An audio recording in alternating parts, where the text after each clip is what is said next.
नमस्कार भाइयों, मैं आपका मित्र अभिषेक सिंह आप सभी का स्वागत करता हूं आपके अपने यूट्यूब प्लेटफॉर्म द्रोण इंस्टीट्यूट में। कल हमारी परसेंटेज की एक क्लास हो चुकी है जिसमें आप लोगों ने बहुत प्यार दिया, इसके लिए आप सभी का तहे दिल से शुक्रिया।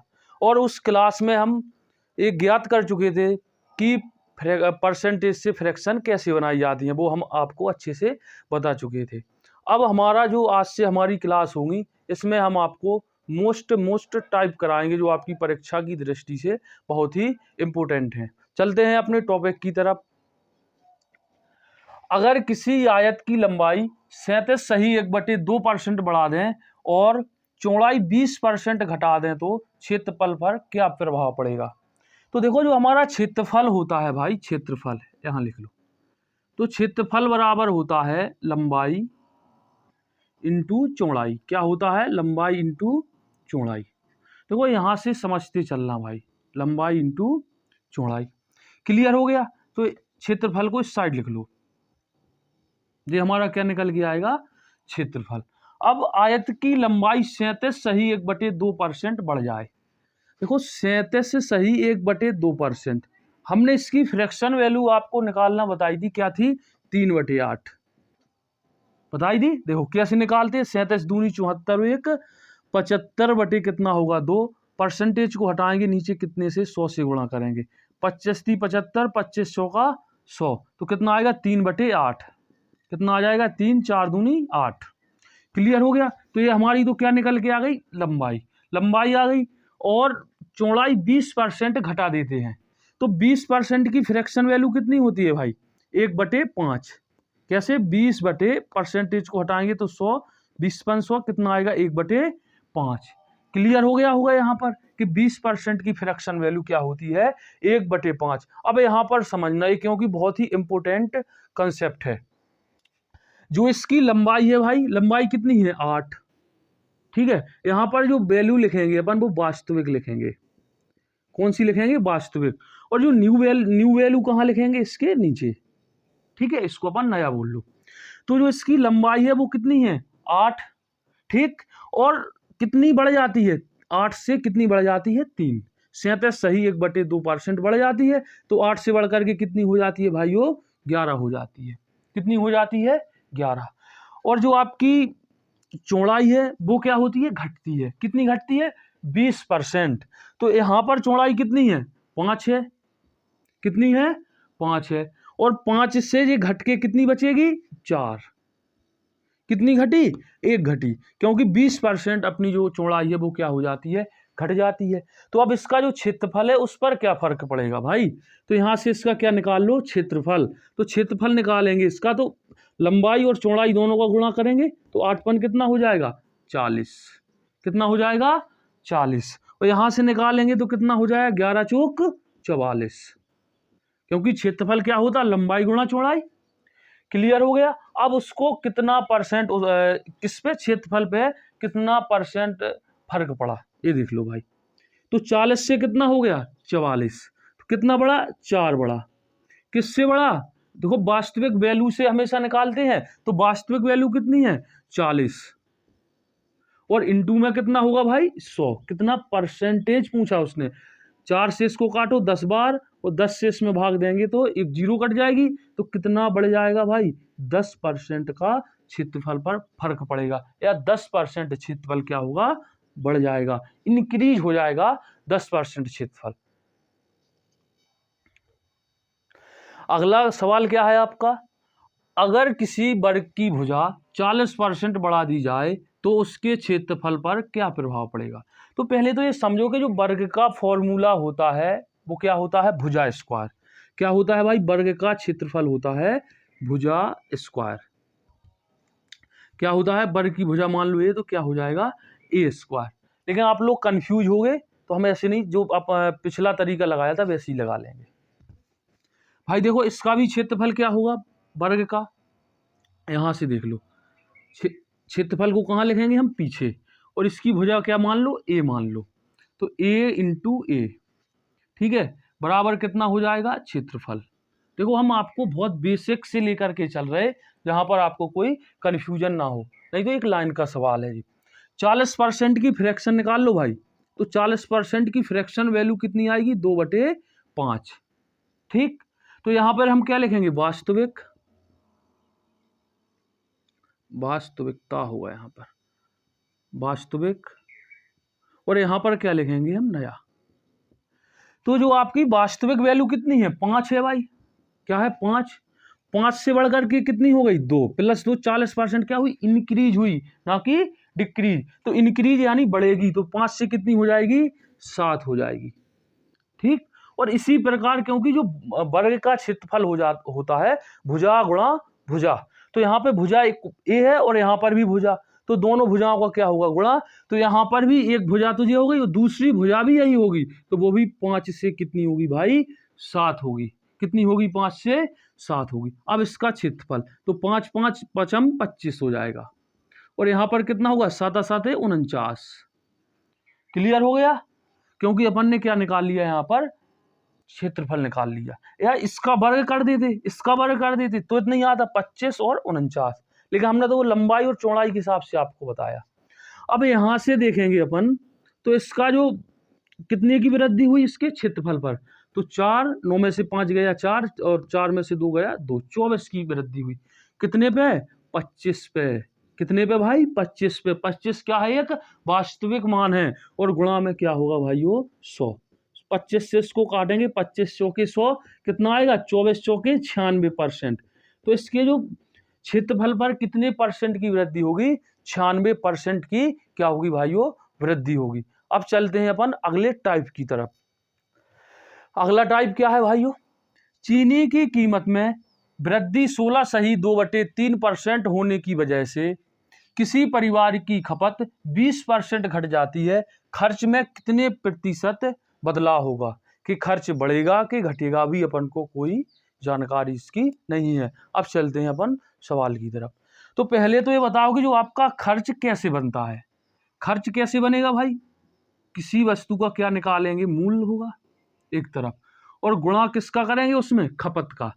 किसका, खपत का। तो बराबर क्या निकल के आएगा, खर्च। क्या निकल के आएगा, खर्च। मूल्य या कीमत एक ही बात है, क्या है, मूल्य या कीमत एक ही बात है। तो मूल्य गुणा खपत, मान लो कोई वस्तु आपने 10 रुपए किलो की हिसाब से ली और 5 किलो उसकी खर्च क्या कर दी, खपत कर दी, कंजप्शन कर दी, तो कितना हो जाएगा उसका जो खर्च है, एक्सपेंडिचर है, वो कितना हो जाएगा, 10 × 5 50 हो जाएगा, दोनों का गुणा करके। सेम इसी पर बेस है। 16.2/3% होने की वजह से क्या हुई, वृद्धि। 16.2/3%। देखो इसकी फ्रैक्शन वैल्यू कितनी है भाई, 1/6 निकाल लो। 16 × 48 2 50 बटे कितना आएगा, 3। परसेंटेज को हटाएंगे कितना आएगा भाई, 100। 50 से इसको काटेंगे तो कितना आ जाएगा, 2, तो कितना आ जाएगा, 1/6। यहाँ पे 2 बचेगा तो 1/6 आ जाएगा। ठीक है, तो ये 1/6 क्या निकल के आया भाई, 1/6 आया अपनी जो कीमत है। क्लियर है।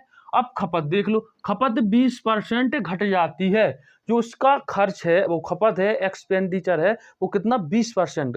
एक्सपेंडिचर नहीं, कंजप्शन कितना घट जाती है, 20%। तो 20% का मतलब है 1/5। क्या है, 1/5। तो 5 से घट के कितनी बचती, 4, और ये 6 से कितनी हो जाती है, 7। क्लियर हो गया। अब चलते हैं अपने सवाल की तरफ। जो आपका मूल्य है, मूल्य यानी क्या है भाई, कीमत। तो कीमत कितनी बढ़ी, 6 से 7। देखो यहां पे लिखेंगे अपन वास्तविक, और यहां पर क्या लिखेंगे अपन, नया। तो जो मूल्य है वो क्या, 6 से कितना हो गया, 7 हो गया। और जो खपत है भाई, खपत कितनी हो गई, 5 से 4, क्योंकि क्या हुई, डिक्रीज हुई, घटी है, तो 5 से क्या हो गई भाई, 4। ठीक है। अब इसका खर्च बना लो, तो मूल्य गुणा खपत करेंगे, खर्च निकलेगा। तो पहले इसका खर्च कितना होता था, जो वास्तविक खर्च है, 5 × 30, कितना होता था, 30 रुपए का। अब कितना हो रहा उसका वास्तविक खर्च, या जो नया आया, नया 7 चौके 28। तो कितने की कमी हुई भाई, यहां से देखो 30 से कितना बचा खर्च, 28, तो 2 की क्या हुई, कमी। तो 2 की कमी हुई, कितने से हुई, 30 से। गुणा में क्या होगा भाई, 100। 1 0 से 1 0, तो यहाँ पे कितना हो जाएगा, 20 20/3। अब इसमें अपन क्या करेंगे, भाग करेंगे। तो 3 का इसमें करेंगे, 3 18, 2 बचेगा। तो 6 सही 2/3% की क्या हो जाएगी इसमें कमी। किस में हो जाएगी, खर्च में। अच्छे से आपको समझ में आ गया होगा। इसी पर बेस एक सवाल अभी हम आपको और करा। अगला सवाल है आपका, एक सिनेमा टिकट की बिक्री 57 सही 1/7% बढ़ जाती है। टिकट का मूल्य 16 सही 2/3% बढ़ जाता है, तो उसके राजस्व में कितनी बढ़ोतरी हुई। ठीक है, अब यही देखना अपन को, कितनी बढ़ोतरी हुई भाई, यहाँ पे हुआ कितनी परसेंट बढ़ोतरी हुई। ठीक, तो यहां से देखो भाई, 57 सही 1/7 की परसेंटेज वैल्यू की जो फ्रैक्शन वैल्यू निकल के आएगी वो कितनी आएगी, 4/7। क्या आएगी, 4/7। सॉल्व करके देखो, 7 7 49 की 9 हासिल 4, 7 पना 35, 35 और 4 कितना हुआ, 35 और 4 39, कितना हुआ 35 और 4 39। ठीक है, तो कितना हो जाएगा 39 9 399, और एक क्या हो जाएगा 400/7, 400/7। इसको सॉल्व करोगे जब, और बटे में परसेंटेज को हटाओगे तो 100 से गुणा कर, 1/100 से क्या करोगे भाग, 2 जीरो से 2 जीरो, कितना आएगा 4/7। क्लियर हो गया। और यहाँ पर 16 सही 2/3% क्या बढ़ जाता है उसका टिकट का मूल्य। तो 16 सही 2/3% की फ्रैक्शन वैल्यू कितनी है भाई, 1/6। ये हम आपको हर क्वेश्चन में डिस्कस कराते हैं, इसीलिए डिस्कस कराते हैं कि आपको ये अच्छे से आने लगे। और जो इसमें जो इतनी टफ है परसेंटेज वैल्यू है, हमने इसीलिए ली कि आगे जो सवाल है उसमें आपको सरल लगे, जो आपके क्वेश्चन उसमें आए पेपर में। ठीक है, तो राजस्व, अब भाई राजस्व कैसे बनेगा, राजस्व कैसे बनेगा। तो जो इसका क्या है, बिक्री है भाई, कुछ बिक्री हुई होगी, और क्या है मूल्य, उस बिक्री यानी जो टिकट की बिक्री यानी कितने टिकट बिके और उसका मूल्य कितना है एक टिकट का, तो दोनों का गुणनफल मिला के क्या आ जाएगा आपका राजस्व आ जाएगा। जैसे यहां पर देखेंगे अपन, बिक्री इंटू क्या होगा मूल्य, इक्वल टू क्या होगा भाई राजस्व, क्या होगा राजस्व। अच्छे से समझ में आ गया होगा आपको। अब देखो बिक्री है, बिक्री कितनी बड़ी 57 सही 1/7%। तो यहां पे हम वही वास्तविक, और यहां पर क्या लिखेंगे नया। तो हम हर क्वेश्चन में बिल्कुल एक जैसे चल रहे, जिससे आपको कोई भी कंफ्यूजन ना रहे। तो वास्तविक कितना था पहले 7 था, कितना था 7 था, और जो नया है 7 प्लस के 4 क्या इंक्रीज हुआ बढ़ा है, तो 7 से कितना हो गया नया 11।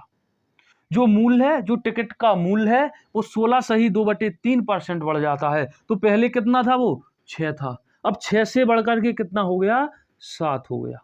राजस्व कितना निकलेगा भाई 7 छंग 42, दोनों का क्या होगा गुणा, और ये क्या है ये वास्तविक राजस्व है, और जो नया राजस्व है वो 11 7 कितना आएगा 77।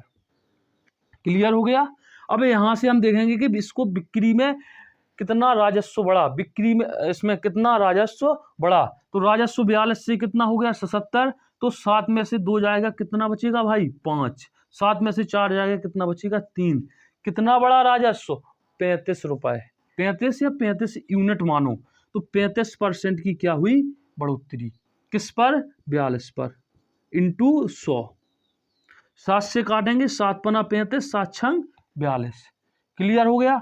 अब इसको 2 से काट लो, 50 आएगा, यहाँ पे 3 आएगा, 50 पंचे कितना हो जाएगा भाई 250/3। 3 से और भाग कर दो इसमें, 3 अट्ठे 24, एक बचेगा 10 हो जाएगा यहाँ पर, तो 3 तिरका 9, एक बचेगा, 1/3% की क्या हो जाएगी इसके राजस्व में बढ़ोतरी हो जाएगी। आज का आपका सेशन यहीं पर समाप्त होता है। अगर आपको वीडियो अच्छा लगे तो हमारे चैनल को सब्सक्राइब करें, शेयर करें और लाइक करें। सभी भाइयों को धन्यवाद, ऑल द बेस्ट।